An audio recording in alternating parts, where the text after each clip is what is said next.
is Johnnie Guilbert and Grace's relationship in regards to Jake Webber. I've briefly touched on this in other videos, but I do feel like there's clearly been a dynamic switch up between them all. Grace never seems to be around Jake Webber anymore, leading many people to believe she hates Jake and cannot stand him and doesn't want to be near him. The same thing with Tariami as well. They're never ever spotted together anymore. It's like Grace will only tolerate them at certain events, like Johnnie Guilbert's birthday, where it's the only time that I've seen them in like pretty much the past year, where Grace was in the same room with Jake Webber. And obviously, you know, Grace isn't gonna skip her boyfriend's birthday because people who she doesn't like are there. So, you know, it makes sense Grace will put on a smiley face, be like, oh my god, yay, even if Jake Webber's right there, who she doesn't like, you know? As at the end of the day, Jake Webber is still Johnnie Guilbert's bestie, so she can't really do too much about that. Many people do feel like that Grace has tried to get in the way of Jake's and Johnny's friendship, but honestly, from what I've seen, I can see why Grace may not like Jake Webber that much, and same with Tariami as well. First of all, they're besties with the FaZe clan now, who are notorious for being misogynistic and low-key POSs. If you know what that means, you know what that means. If not, I'll look it up. And their leader, FaZe Banks, has treated Grace like crap in the past, calling her a slam pig on Twitter and all this other wonderful phrases. Even coming for Johnnie Guilbert as well, by the way, which I do find it strange how, you know, Jake Webber, he doesn't even care that they've mistreated his best friend as well as his best friend's girlfriend. It's just like, okay. Like, do we have any morals when it comes to trying to make money by filming content of people who are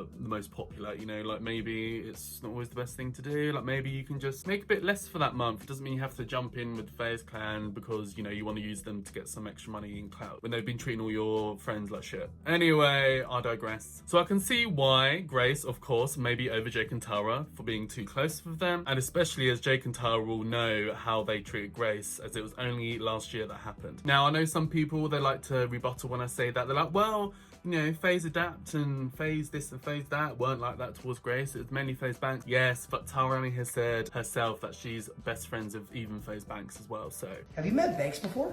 Yeah. Oh. He's the one I've seen the most probably. I saw him the other night. Just saying.